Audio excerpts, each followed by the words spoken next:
motorcycle with a V10 car engine, 500 horsepower, a claimed top speed of 350 miles per hour. In 2003, Dodge unveiled the Tomahawk, a concept bike built around the massive 8.3-liter Viper engine. It carried a $500,000 price tag, sparked worldwide headlines, and pushed the limits of what a motorcycle could be, maybe too far. This is the story of the Tomahawk, the $500,000 motorcycle that almost broke Dodge. In 2003, the motorcycle world was playing by century-old rules. Harley-Davidson was selling chrome-covered nostalgia to weekend warriors. Honda was perfecting reliability like a Swiss watchmaker. Yamaha was chasing lap records with surgical precision. These manufacturers understood the boundaries. Motorcycles had two wheels, reasonable power, and engines that could fit in a refrigerator. They built machines that made sense, sold in dealerships, and didn't require liability waivers. Then, two lower-level Chrysler employees lost their collective minds. Bob Schrader was a design office modeler and motorcycle rider. Dave Chitz was a vehicle builder and drag racer. Together, they asked the question that would change everything. What if we had a Viper engine and a Champion chassis? The Tomahawk wasn't just a motorcycle, it was a middle finger to physics wrapped in American excess. While other manufacturers built bikes with engines the size of paint cans, Chrysler was about to stuff an engine bigger than most cars between four wheels. Where Honda pursued efficiency like an accountant, Chrysler chose brutality like a heavyweight boxer. Where Harley built for tradition, Chrysler was about to demolish every tradition simultaneously. But in the design studios of Auburn Hills, Michigan, conventional wisdom wasn't inspiring creativity, it was suffocating it. Chrysler wasn't just another car company trying to build a better commuter bike. They were the people who stuffed Hemi V8s into family sedans just to see what would happen. When other manufacturers built sensible machines for sensible people, Chrysler built the kind of vehicles that made insurance companies nervous and engineers question reality. These weren't designers who believed in limitations, they were the kind of people who looked at the most powerful production motorcycle engine at the time and wondered what would happen if you made it 4 times bigger. Schrader and Chitz took their insane idea to Senior VP of Design Trevor Creed, who immediately shot it down. "We don't build bikes," he said, but the sketches were so mind-blowing, and they got the idea rolling anyway. The mission was simple: create the most extreme-powered vehicle in automotive history. Not the most practical, not the most affordable, but the most rideable, the most extreme. Everything else was negotiable. What happened next in Chrysler's boardrooms reads like a fever dream where physics is optional and budgets don't exist. Freeman Thomas, Daimler Chrysler's vice president of advanced design, looked at the original two-wheel concept and made a radical decision: 4 wheels instead of 2.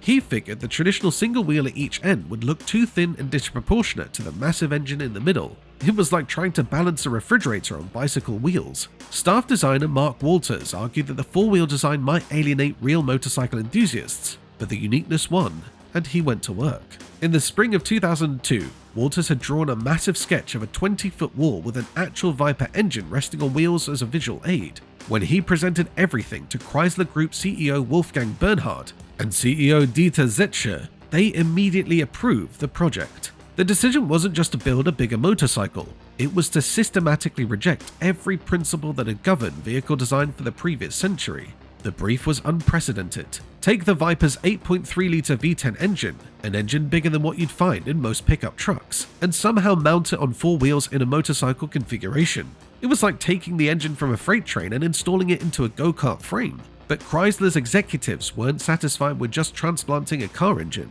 They wanted to create something that had never existed before. A motorcycle that could theoretically outrun most race cars while weighing half as much as a family sedan. The project was outsourced to RM Motorsports in Wixom, Michigan, a specialty shop where Kurt Bennett was tasked with turning Walter's sketch into a real-life machine that wouldn't immediately kill its rider. By late 2003, the project was ready. The final machine was christened the Tomahawk, a name that sounded dangerous because it was. What Chrysler unleashed at the 2003 North American International Auto Show in Detroit wasn't just a concept vehicle. It was a systematic rejection of every safety standard, engineering principle, and common sense rule that had kept motorcycles from becoming 4-wheeled missiles. The heart of this mechanical monster was 8.3 liters of pure American V10 Fury. To put that into perspective, that's bigger than the engines in most pickup trucks. Most motorcycle engines are measured in fractions of a liter, usually between 0.6 and 1.3 liters. The Tomahawk's engine was more than 6 times bigger than what most riders were used to. 10 cylinders arranged in a 90-degree V pattern, displacing 505 cubic inches total. The engineering team took Chrysler's most powerful production engine and mounted it in a chassis that weighed just 1,500 pounds, about what a Honda Civic weighs, but with 3 times the power. It's almost like putting a Boeing 747 engine into a paper airplane. The result was an engine that produced 500 horsepower and 525 pounds per foot of torque. To understand these numbers, consider that most family cars make around 200 horsepower. Most motorcycles make between 100 and 150. The Tomahawk made more power than 3 average motorcycles combined, while weighing less than any of them. But raw power was only the beginning of the madness. The real engineering challenge was making a 500 horsepower motorcycle that wouldn't immediately launch its rider into orbit or flip backwards on acceleration. The solution was unprecedented. 4 wheels arranged in a narrow diamond pattern with a custom suspension system that allowed each pair of wheels to lean together while keeping all 4 wheels touching the ground. Think of it like training wheels for adults, but designed by rocket scientists. The front and rear control arms, the metal pieces that hold the wheels in place, were carved from solid blocks of aluminum and connected with precision ball joints like those used in race cars. Each wheel used racing-style center lock hubs, the kind Formula 1 cars use, with adjustable shock absorbers that could be fine-tuned for different conditions. Computer simulations showed the suspension allowed the bike to lean 45 degrees into corners with all 4 wheels maintaining grip, something impossible with traditional 2-wheeled motorcycles at these power levels. The engine had to be extensively modified from its car application. The oil circulation system was completely redesigned from a wet sump to a dry sump system. The single radiator was replaced with 2 smaller cooling units that fit into the V-shaped space above the engine. The massive power plant was mounted as low as possible in the frame, creating an extremely low center of gravity. This helped prevent the bike from tipping over at rest and provided better stability at speed. The body was pure sculpture, a single-piece construction where all components were custom machined from solid aluminum blocks. No mass production parts, no cost-cutting measures, no compromises. The engine sat literally between the rider's legs, with 5 cylinders visible on each side, a constant reminder of the mechanical violence happening just inches away. Here's where the story becomes complicated, and where engineering ambition collides with physical reality. The Tomahawk delivered exactly what its specifications promised, but the reality was more terrifying than anyone had anticipated. It rides like 2 motorcycles riding in ultra-close formation, coupled with the weight of 3 and the horsepower of 4, reported test drivers who actually experienced the machine. This wasn't marketing hyperbole, it was a technical description of how the 4-wheel configuration affected handling. 4 different examples were eventually hand-built by RM Motorsports. 4 riders had driven the concept, but Chrysler's chief operating officer, Wolfgang Bernhard, admitted that no one had ever gone faster than 100 miles per hour with it. It had never been tested on a track or connected to a dynamometer for precise power measurement. The engineering challenges of actually riding the Tomahawk were unprecedented. The suspension setup created extremely limited steering.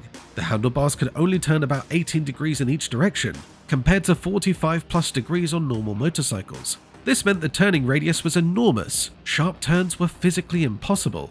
U-turns required the space of a parking lot. Testing revealed massive stability issues that computer simulations hadn't predicted. The 4-wheel configuration that was supposed to provide stability actually created unpredictable handling characteristics that terrified experienced test riders. Instead of leaning into corners like a normal motorcycle, the Tomahawk required different techniques that no rider had ever learned. RM Motorsports had been working on different variations with 2 or 3 wheels instead of 4, plus wider handlebars for more control. These modifications were probably required for any hope of making the machine rideable by normal humans. But the theoretical performance numbers were staggering enough to capture global attention. Dodge claimed the Tomahawk could reach top speeds between 300 and 420 miles per hour, faster than most race cars and many small aircraft. They never explained how they calculated these figures. The claimed acceleration was equally impressive, 0 to 60 miles per hour in 2.5 seconds. That's supercar territory achieved on what was technically still a motorcycle. But those numbers came with massive asterisks that Dodge preferred not to discuss publicly. Dodge's marketing department was having a field day with performance claims that bordered on fantasy. In various press releases, they claimed 2 different theoretical top speeds, sometimes 420 miles per hour, sometimes 300 miles per hour. Not once did they explain how they actually calculated those figures, and the inconsistency suggested they were guessing. The truth was more sobering. In 2009, a British engineer called Alan Millyard built his own Viper V10 motorcycle using an 8-litre version of the same engine. His machine was tested in the real world and achieved a top speed of 207 miles per hour. Impressive, but nowhere near Dodge's claims. This real-world data suggested Dodge's estimates of 300 to 400 miles per hour were, as one journalist put it, definitely a bit far-fetched. It appeared that Dodge's engineers based their predictions purely on horsepower and gear ratios, ignoring critical factors like wind resistance, tire limitations, and the basic physics of pushing an upright human through air at those speeds. The reality was that the Tomahawk's aerodynamics were optimized for visual impact, not for slicing through air at triple-digit speeds. The upright riding position created a parachute effect that would limit top speed regardless of available power. More importantly, the practical limitations were overwhelming. The Tomahawk's fuel tank was so small that it could only travel 50 miles before running out of gas. The riding position was described as having the uncomfortable ergonomics of a dragster, tolerable for short bursts but punishing for any extended riding. The seating position placed the rider directly over 500 horsepower with minimal protection from the engine's heat, exhaust gases, or the elements. Test riders reported that the engine's warmth made extended operation physically uncomfortable, even dangerous in hot weather. But the real limitation wasn't performance. It was survival. This wasn't a machine designed for human operation at its theoretical limits. It was a rolling sculpture that happened to be capable of movement. The Tomahawk's brief production run revealed the harsh mathematics of building automotive impossibilities. Chrysler had initially been enthusiastic about limited production. CEO Wolfgang Bernhard strongly supported the project, and RM Motorsports president Bud Bennett admitted in interviews that Chrysler had told them in 2003 that if they could find 20 serious buyers, Chrysler would provide enough funding to build 100 production units. The economics were brutal. Each bike cost an estimated $200,000 to build, not including the millions spent on initial engineering and development. That meant a realistic selling price of $250,000 to $300,000 per unit, and potentially much more once dealer markups and profit margins were added. To put this into perspective, $300,000 in 2003 could buy a large house in most American cities or several luxury cars. It was asking people to pay house money for a vehicle they legally couldn't ride on public roads. RM Motorsports had built 4 different units, one retained by Chrysler for promotional use, one kept by the shop owner, and 2 sold to private collectors for $500,000 each. Some sources claim 9 different examples were eventually sold for $555,000 each, all advertised as rolling sculptures that could drive, just not legally on public roads. The legal problems were insurmountable from day one. According to the National Highway Traffic Safety Administration, a motorcycle can have no more than 3 wheels touching the ground during normal operation. The Tomahawk's 4-wheel configuration automatically disqualified it from motorcycle classification in every state. It was too narrow and lightweight for automobile classifications, too wide for motorcycle licenses, and too extreme for either category's safety standards. The machine existed in a legal limbo that made commercial production impossible regardless of demand. While automotive journalists debated the Tomahawk's merits and safety, the insurance industry had already delivered its verdict through conspicuous silence. No major insurance company would even discuss coverage for a Tomahawk. The machine existed in a classification limbo that made conventional risk assessment impossible. It wasn't legally a car, wasn't legally a motorcycle, and wasn't covered under experimental vehicle policies designed for custom builds. Internal insurance industry memos, later revealed during regulatory discussions, showed companies struggling to categorize the risk. The combination of extreme performance, experimental design, 4-wheel configuration, and legal ambiguity created what actuaries called unquantifiable exposure. Insurance speak for, "We have no idea what could go wrong, but it would probably be expensive." The insurance blackout created a cascade effect Chrysler hadn't anticipated. Even collectors who could afford the $500,000 purchase price discovered they couldn't legally operate their Tomahawks anywhere under any circumstances. The insurance paralysis also affected Chrysler's original production plans. The company's legal department had assumed that specialty vehicle insurance would be available at premium rates, similar to coverage for race cars or custom hot rods. When that market proved non-existent, the business case for limited production collapsed entirely. Once the initial spectacle wore off, the automotive world delivered a harsh verdict on Chrysler's engineering experiment. The press release was brutal and often personal. Journalists called it one of the strangest Dodge vehicles, one of Chrysler's nuttiest concepts, and suggested anyone who would ride it was a Darwin Award contender, referring to satirical awards given to people who remove themselves from the gene pool through spectacularly poor decisions. They criticized Dodge's failure to calculate realistic top speed figures, calling the performance claims the work of spin doctors, who prioritize marketing impact over engineering honesty. Glenn Kerr, a writer for Motorcycle Consumer News, took a different approach. He analyzed the Tomahawk as if it was a serious production motorcycle proposal, evaluating it against practical criteria that real riders would care about. His verdict was scathing. He called the project lazy and careless, arguing that the designers and engineers were underwhelmed by the challenge of creating a truly rideable high-performance motorcycle. His criticisms were specific and devastating. The tiny fuel tank limited range to 50 miles before refueling. The riding position borrowed uncomfortable ergonomics from dragster motorcycles designed for quarter-mile sprints, not real-world use. The four-wheel configuration eliminated the fundamental joy of motorcycle riding, the ability to lean into corners. Another automotive writer dismissed the Tomahawk as essentially worthless as a usable vehicle, arguing that Chrysler had built an expensive sculpture rather than a functional motorcycle. The criticism revealed a fundamental disconnect between Chrysler's intentions and public expectations. The company had built a marketing exercise and engineering demonstration, but the world evaluated it as a potential production vehicle and found it wanting. But the negative criticism missed the point entirely. The Tomahawk was never meant to be practical transportation. It was meant to be a demonstration of engineering capability, design ambition, and American automotive excess taken to its logical extreme.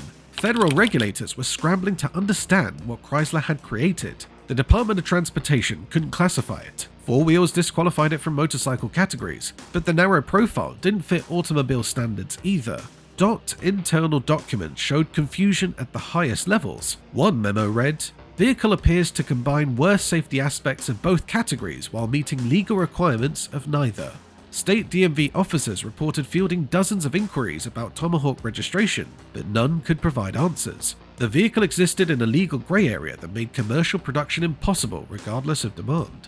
Despite the harsh criticism from motorcycle purists and automotive journalists, the Tomahawk achieved exactly what Chrysler intended: global attention and proof that American manufacturers could still shock the world with pure engineering audacity. Industry observers who looked beyond the practical criticisms recognized what Chrysler had accomplished. The machine was described in terms that bordered on poetry: a total adolescent wet dream, almost an icon of American automotive history, and a machine so resolutely evil it has chunks of VMAX in its stall, references that captured both its appeal and its dangerous reputation. The Tomahawk generated enormous publicity for Chrysler at a critical time. The company was emerging from financial difficulties and needed to rebuild its reputation for innovation and boldness. The machine sent a clear message. Chrysler was still full of creative people willing to experiment far outside traditional boundaries. The cultural impact was immediate and lasting. The Tomahawk became the ultimate conversation starter, the machine that made every other concept vehicle look conservative in comparison. It proved that attention could be captured through pure audacity, even if commercial success remained impossible. More importantly, it inspired imitation across the globe. Companies began copying the design, and today you can buy Tomahawk knockoffs from Chinese manufacturers for around $3,300 shipped. Instead of a Viper V10, you get a 150cc single-cylinder 4-stroke engine with automatic transmission. Instead of 400 miles per hour theoretical top speed, you get 55 miles per hour actual performance. But you can choose from 34 different paint schemes, and the visual impact remains surprisingly faithful to the original. The knockoffs proved the original's design impact. The Tomahawk had created a new aesthetic category that manufacturers worldwide wanted to replicate, even if they couldn't match the engineering extremes. It had become a design icon whose influence extended far beyond its brief production run. The Tomahawk's influence extended far beyond its brief production run and small build numbers. The machine had proven that four-wheel motorcycles were technically feasible, even if the specific execution was too extreme for practical use. Modern manufacturers studied the Tomahawk's approach to stability, power management, and exotic construction techniques. While nobody attempted to replicate the V10 approach, the basic concept of using additional wheels to handle extreme power influenced later designs in unexpected ways. Can-Am's Spider, introduced several years later, used a three-wheel configuration that borrowed conceptually from the Tomahawk's approach to stability management. While far less extreme in power and execution, the Spider proved that multi-wheel motorcycles could find commercial success when designed for real-world use rather than pure spectacle. The machine also demonstrated advanced manufacturing techniques like single-piece construction, custom-milled aluminum components, and integrated cooling systems that would appear in later high-performance vehicles across multiple industries. More importantly, the Tomahawk proved that concept vehicles could serve purposes beyond traditional automotive development. It was simultaneously a marketing tool, engineering demonstration, and cultural statement rolled into one impossible package. The surviving Tomahawks remain among the most sought-after concept vehicles in automotive history. When one occasionally appears at auction, it sells for multiples of its original price to collectors who understand they're not buying a motorcycle. They're preserving a moment when one company decided that 500 horsepower and 4 wheels could somehow equal automotive greatness. Today, the Tomahawk stands as proof that American engineering can still build the impossible even if the result is too extreme for the real world. It represents the last era when major manufacturers would build something purely for the spectacle, without primary concern for practicality, profitability, or regulatory compliance. Would you have been brave enough to swing a leg over a 500 horsepower V10 motorcycle? More importantly, would you have been skilled enough to survive the experience at anything approaching its theoretical limits? Let us know in the comments, and if you want more stories about machines that refuse to accept limitations, hit that subscribe button and ring the notification bell.